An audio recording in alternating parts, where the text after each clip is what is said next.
What are you going to do? Why put him on the list? There you go. They're going to lead you to someone else. Who's going to lead you to someone else? Who's going to lead you to someone else? Right? So another thing you want to do is by writing a list, what it helps you do. Let's say, somebody tell me your hairdresser's name. Somebody tell me your hairdresser's name. Sean, okay? Right, so you put on the list Sean, right? Does Sean work in a shop? Yes. Okay, so what you do by writing it out, you're thinking, who's the other people that work in the shop? You may not know them by name. So you put on the list other people that work in the shop. Okay? Then you may have a cousin, right? You may have an aunt. Say Aunt May. Okay? You put Aunt May, and then you say Aunt May's friends. All right? Who she plays bingo with. Right? You write that on a line on the list. Right? You will start coming up with more names than you can possibly imagine. And not only that, it will trigger something in you to be able to approach those people. And you don't have to directly approach them aggressively. They will lead you to other people who will lead you to other people. Actually, the list is very, very important. We got 100 here, all right? But that's just the starting point. And there's also some clues here. There's some memory joggers here. Okay, so can we commit to doing a list? Yes. Okay, it's a very key part. It's a roadmap. All right, just to go out there and try to wing it. All right, that's like driving. You know, you go out, you have no map, no clue, no direction. Just get out and drive. All right, so, you know, I'm driving. I don't know where I'm going, so I'm going around 285. All right, what am I accomplishing? I'm just going down 285 because I have no direction, right? I keep missing 85, 75, right? So I say, you know what? I'm going to drive faster. That'll work. Is that going to help me any? How many people want to know people that work real hard, but they don't seem like they ever accomplish anything?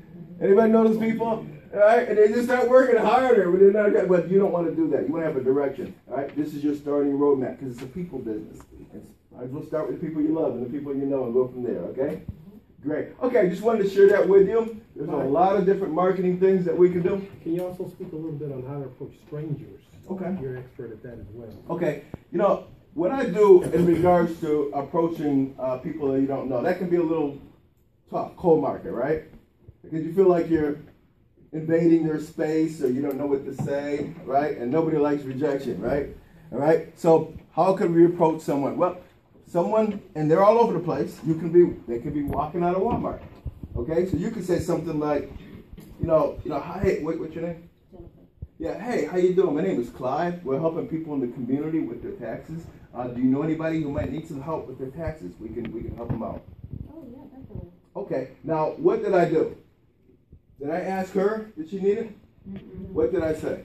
You know what I mean. Okay, now why is that key? Right, this is just my approach, not the only approach. This is just a suggestion. Right? One of the reasons why, because it's non-intrusive or invasive. You know, hey, you want to do taxes? All right, now they're getting that all over the place, right? They go down the corner, there's a clown all up the side, right? There's somebody at the red light, right? Just about, right? All right. So I said, hey, we're helping out people in the community get their taxes done.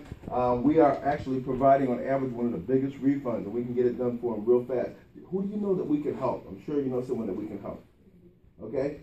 So what are they going to say 50% of the time? Well, what can you do for me? Right? Right, now why? Because number one, people like to help. Anybody ever ask somebody for directions? All right, 9 out of 10 times people are trying to give you what? Even if they don't know. They're like, well, what's in there? Let's see, can you tell me what's a side street? Right, you're like, can you just say no so I can leave? You know, let me look at your notes, right? You're reading your notes, right? I mean, you know. So people want to help, all right? So you ask for a little help. People want to help. That's a very simple thing for them to help with, right? Another thing, too, is people don't like being left out. You see, do you know anybody we can help? We're helping people get a lot of money back. In fact, on average, we're helping people get over $4,000, almost $5,000 back. Who do you know that we can help? Well, what about me? Okay, you take something away from somebody that want it, right? So that's a very non-intrusive way to kind of approach someone. Right? Now, there's other various different ways, but you do have to have the desire to do it. And one of the key things about approaching people, one of the key things is you do not approach people when you see people. You do not approach people when you see people. You approach people when you get up in the morning. You get up in the morning, you're say your prayers, you brush your teeth, and in your mind you decide what you're going to do that day. You prepare in advance in your mind. The mind is a powerful thing. So you say in your mind, you say, you know what? I need to get a lot done today. I'm going to talk to 12 people, right? So you do that in your room when you get up in the morning is when you actually do it.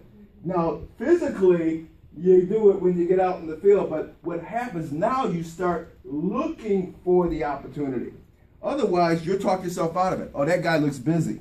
Or, it's kind of dark out here now, and she's a lady. I better not approach her. I might scare her. You don't want to get into that zone. So you do that immediately. You make up your mind. You prepare yourself. When you're prepared, you'll make it happen. And that night when you come home, it will be done because you did it immediately. You put it on your agenda. You prepared for it. It's part of what you're going to do. So those are just a couple suggestions. One, you get up in the morning, you plan your day, you make it happen, and it will happen for you. You work it into existence. And then two, there's ways to approach people without being intrusive. And they'll come to you. And in that way, it'll lead you to more and more people. And the third thing is make sure you make your list. The fundamentals are going to get you there. Don't skip the fundamentals. The fundamentals are going to get you there. And there's no shortcut for the fundamentals. It will help you be successful with this. Anything else, Mike, you want me to cover? That's good stuff, man. Okay, great. Thanks, everybody, for your attention. We'll be working with you throughout the test week. So let me ask everybody a question. The way you're being compensated, are you being compensated on an hourly basis? No, you're being compensated per return, correct? So it's really a performance-based compensation.